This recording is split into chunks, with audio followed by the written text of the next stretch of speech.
আসসালামু আলাইকুম। আজকে আমরা ক্লোরিনের ইলেকট্রন আসক্তি ফ্লোরিন অপেক্ষা বেশি কেন সে সম্পর্কে জানবো। তাহলে কার ইলেকট্রন আসক্তিটা বেশি? ক্লোরিনের ইলেকট্রন আসক্তি বেশি। কার থেকে? ফ্লোরিন থেকে বেশি।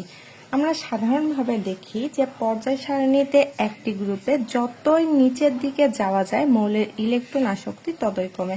আমরা যদি পর্যায় সারণী লক্ষ্য করি তাহলে দেখব যে উপর থেকে যখন নিচে আসা হয় তখন আমাদের ইলেকট্রন আসক্তিটা কমতে থাকে, কেননা একই গ্রুপে পারমাণবিক সংখ্যা বৃদ্ধির ফলে ইলেকট্রনের স্তর সংখ্যা বাড়তে থাকে।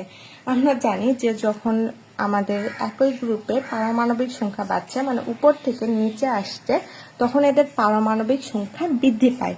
আর এই যে পারমাণবিক সংখ্যা বৃদ্ধি পাওয়ার সাথে সাথে এদের স্তর সংখ্যা বাড়ে। মানে আমরা যদি ডায়াগ্রাম আঁকিয়ে দেখানোর চেষ্টা করি তাহলে দেখব যে এদের স্তর সংখ্যা বাড়তে থাকে, অর্থাৎ পরমাণুর আকার বাড়ে, ফলে আগমনকারী ইলেকট্রনের উপর নিউক্লিয়াসের আকর্ষণ ক্রমশ কম হয়। যখন এদের ক্ষেত্রে স্তর সংখ্যা বাড়ে, মানে যখন ইলেকট্রন সংখ্যা বেশি হয়, তখন যে নতুন ইলেকট্রনটা আসে সেইটার উপর নিউক্লিয়াসের আকর্ষণটা ক্রমশ কম হয়, মানে নিউক্লিয়াসের আকর্ষণটা অনেকটাই কম হয়। কিন্তু এই নিয়মের ব্যতিক্রম দেখা যায় দ্বিতীয় পর্যায়ে মৌলের ক্ষেত্রে।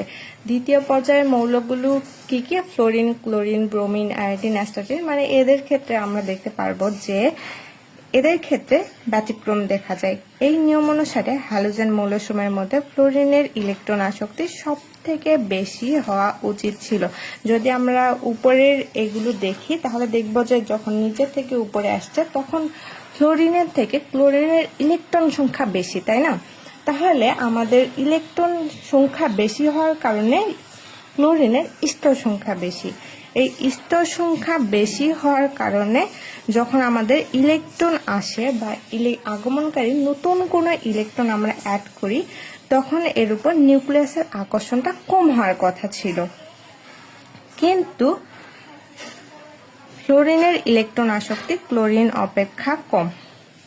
তাহলে কার ইলেকট্রন আসক্তি বেশি? ক্লোরিনের ইলেকট্রন আসক্তিটা বেশি। দ্বিতীয় স্তরে আকার কম হওয়াতে তাতে ইলেকট্রন মেঘের ঘনত্ব তুলনামূলকভাবে অনেকটাই বেশি। আমরা এই অংশ থেকে একটু দেখার আগে দেখি যে ডায়াগ্রাম দিয়ে বোঝানোর চেষ্টা করি। তাহলে ফ্লোরিন, ক্লোরিন, ব্রোমিন, আয়োডিন এরা কি করে? ইলেকট্রনের প্রতি আকর্ষণ প্রকাশ করে। এরা ইলেকট্রন আসক্তি গ্রুপ, তাই না? মানে এদের ইলেকট্রনের প্রতি তীব্র আকর্ষণ বা তীব্র ক্ষুধা থাকে। আর আমরা আরেকটা কথা জানি, কথাটা হচ্ছে যে প্রতিটা ইলেকট্রনই চাই স্থিতিশীলতা অর্জন করতে, বা প্রতিটা মৌলই চাই স্থিতিশীল অবস্থা প্রাপ্ত হইতে। সেটা শুধুমাত্র মৌল বা পরমাণুর ক্ষেত্রে নয়, সবাই কি চায়? স্থিতিশীলতা অর্জন করতে। তাহলে যখন স্থিতিশীল হইতে চাইবে তখন সে কি করবে? নতুন কোনো বা আমাদের পার্শ্ববর্তী কোনো একটা গ্রুপ থেকে বা পার্শ্ববর্তী কোনো একটা মৌল থেকে ইলেকট্রন নিয়ে সেই ইলেকট্রন নেওয়ার ফলে সে চাইবে স্থিতিশীলতা অর্জন করতে বা নিষ্ক্রিয় গ্যাসের কাঠামোটা অর্জন করতে। তাহলে ফ্লোরিন কত? 9। এর ইলেকট্রন বিন্যাস যদি আমরা করি তাহলে দেখতে পারবো 1s2, 2s2, 2p5। তাহলে সর্বশেষ কক্ষপথে কয়টা ইলেকট্রন আছে? 7টা। এই 7টার জায়গাতে যদি 8টা হইতো তাহলে সে কি করতো? পার্শ্ববর্তী যে মৌলটা আছে বা নিয়ন এর কাঠামো অর্জন করত, তাই না? তাহলে নিয়নের কাঠামো অর্জন করার জন্য তাকে কি করতে হবে? একটা ইলেকট্রন নিতে হবে। কি করতে হবে? একটা ইলেকট্রন গ্রহণ করতে হবে। তাহলে এর ডায়াগ্রামটা কিরকম হবে? এখন আসি ডায়াগ্রামের ক্ষেত্রে। এটা কি? এটা হচ্ছে নিউক্লিয়াস। তাহলে দ্বিতীয় কক্ষপথে কয়টা ইলেকট্রন থাকে? আমরা জানি যে দ্বিতীয় কক্ষপথে 2টা ইলেকট্রন থাকে। তাহলে 2টা ইলেকট্রন একটু ক্রস চিহ্নটা দিয়ে বোঝানোর চেষ্টা করি। উপরে একটা ইলেকট্রন, নিচে একটা ইলেকট্রন। তারপরে দ্বিতীয় স্তরে কয়টা ইলেকট্রন থাকে? 8টা ইলেকট্রন। সেই 8টা ইলেকট্রনের মধ্যে এখানে কয়টা ইলেকট্রন আছে? 7টা ইলেকট্রন আছে। তাহলে 7টা ইলেকট্রন দিয়ে দেই। 7টা ইলেকট্রন দেওয়ার পরে এখানে বাকি থাকলো আর একটা ইলেকট্রন। সে একটা ইলেকট্রন গ্রহণ করার ফলে স্থিতিশীলতা অর্জন করতে পারবে বা নিষ্ক্রিয় গ্যাসের মতো আচরণ করতে পারবে। এখন আসে ক্লোরিনের ক্ষেত্রে। এই অবধি বাদ দিয়ে দিলাম, মানে এখানে আমরা আর কিছু জানি না, কিছু করবো না। এখন ক্লোরিনের ক্ষেত্রে দেখি। ক্লোরিন কত? 17। তাহলে এর ইলেকট্রন বিন্যাসটা কিরকম হবে? 1s2 2s2 2p6 3s2 3p5। তাহলে এর শেষ কক্ষপথে কয়টা ইলেকট্রন আছে? এরও শেষ কক্ষপথে 7টা ইলেকট্রন আছে। তাহলে আগেরটারও ছিল 7টায়, এখানেও 7টা, কিন্তু স্তর সংখ্যা বাড়ছে, মানে আমাদের দ্বিতীয় কক্ষপথ সংখ্যা বাড়ছে। তাহলে আমরা আসি, এটা প্রথম কক্ষপথ। প্রথম কক্ষপথে কয়টা ইলেকট্রন? 2টা ইলেকট্রন। দ্বিতীয় কক্ষপথে কয়টা ইলেকট্রন থাকে? 8টা ইলেকট্রন। তাহলে 8টা ইলেকট্রন দিয়ে ফেলি। তৃতীয় কক্ষপথে তাহলে কয়টা ইলেকট্রন থাকবে? তৃতীয় কক্ষপথে থাকবে 7টা ইলেকট্রন। তাহলে 7টা ইলেকট্রন দিয়ে ফেললাম। এখানেও ডায়াগ্রাম আঁকাইলাম, এখানেও ডায়াগ্রাম আঁকাইলাম। এর ক্ষেত্রেও 7টা ইলেকট্রন আছে, বাহির থেকে একটা ইলেকট্রন আনতে হবে। সে তাহলে নিষ্ক্রিয় গ্যাস, মানে তার পার্শ্ববর্তী যে ইলেকট্রনটা বা যে মৌলটা আছে নিয়ন, তার কাঠামো অর্জন করতে পারবে। আর এই কিসে কাঠামো অর্জন করতে পারবে? এই যদি একটা ইলেকট্রন গ্রহণ করে তার পার্শ্ববর্তী মৌল মানে আর্গনের ইলেকট্রন বিন্যাস প্রাপ্ত বা আর্গনের কাঠামোটা অর্জন করতে পারবে বা স্থিতিশীলতা অর্জন করতে পারবে। এখন আসি যে এখানে ইলেকট্রন ঘনত্ব বা চার্জ ঘনত্বের ক্ষেত্রে।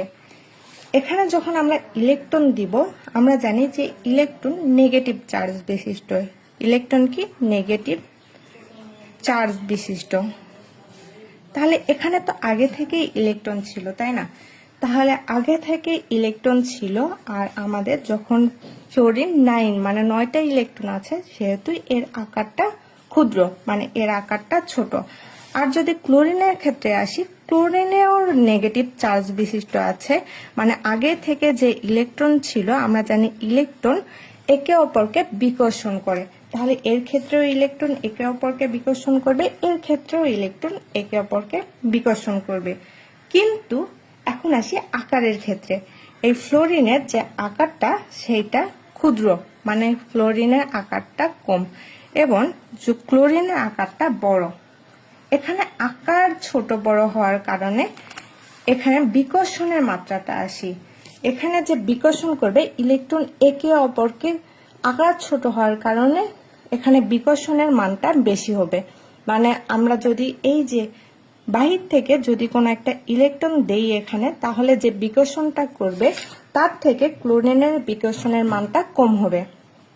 কারণ এখানে ইলেকট্রনের যে ঘনত্বটা আছে বা ইলেকট্রনের যে চার্জ ঘনত্বটা থাকে, সেই চার্জ ঘনত্ব মানে কোনো নির্দিষ্ট অঞ্চলে চার্জ কতটা ছড়ানো আছে, এই যে এখানে যদি চার্জ ঘনত্বের ক্ষেত্রে লক্ষ্য করি, এটা ক্ষুদ্র হওয়ার কারণে এখানে অল্প একটু জায়গা জুড়ে চার্জটা আছে। আর এইটার ক্ষেত্রে যদি লক্ষ্য করি, তাহলে এইটা বড় হওয়ার কারণে চার্জটা ছড়িয়ে ছিটিয়ে একটা বৃহৎ অঞ্চল জুড়ে আছে। তাহলে এখানে ইলেকট্রন যদি বাহির থেকে একটা নিয়ে আসার চেষ্টা করি, তাহলে এখানে যে বিকর্ষণটা করবে তার থেকে এখানে ঘনত্বটা ছোট হওয়ার কারণে এখানে বিকর্ষণটা বেশি করবে। তাহলে এখানে আমরা আগে ইলেকট্রন প্রবেশ করাইতে পারবো। বাহির থেকে এখানে যদি একটা ইলেকট্রন দিয়ে দেই, তাহলে এখানে যত দ্রুত ইলেকট্রন প্রবেশ করতে পারবে তার থেকে কম, মানে তার থেকে বেশি সময় লাগবে এখানে ইলেকট্রন প্রবেশ করতে, কারণ এখানে চার্জ ঘনত্বটা বেশি আর এখানে চার্জ ঘনত্বটা কম। তাহলে আমরা কি বলতে পারি যে দ্বিতীয় স্তরের আকার কম হওয়ার কারণে বা আমাদের চার্জ ঘনত্বটা কম হওয়ার কারণে ইলেকট্রন মেঘের ঘনত্ব তুলনামূলকভাবে বেশি, মানে ইলেকট্রন একে অপরকে বেশি জুড়ে আছে বা একে অপরের প্রতি আষ্টে পিষ্টে আবদ্ধ আছে, চার্জটা বা ঘনত্বটা কম হওয়ার কারণে। ফলে আগমনকারী বা নতুন কোনো ইলেকট্রন যদি আসে, তাহলে দ্বিতীয় স্তরের ইলেকট্রনের বিকর্ষণ বেশি হয় সামগ্রিকভাবে ফ্লোরিনের ইলেকট্রন আসক্তির মানটা কম হয়। তাহলে যখন আমাদের বাহির থেকে ইলেকট্রন আসছে এখানে বেশি বিকর্ষণ করছে, বেশি বিকর্ষণ করার কারণে এখানে যদি আমরা বাহির থেকে একটা ইলেকট্রন দেই তাহলে এখানে কম দ্রুত যাবে, যতটা দ্রুত ক্লোরিনের ক্ষেত্রে যাবে। তাই আমরা বলতে পারি যে ফ্লোরিনের ইলেকট্রন আসক্তির মান -333 কেজি পার মোল, আর ক্লোরিনের ইলেকট্রন আসক্তির মান হচ্ছে -348 কেজি পার মোল, এর চেয়ে কম। এজন্য আমরা বলতে পারি যে ক্লোরিনের ইলেকট্রন আসক্তি ফ্লোরিন অপেক্ষা বেশি। আসসালামু আলাইকুম।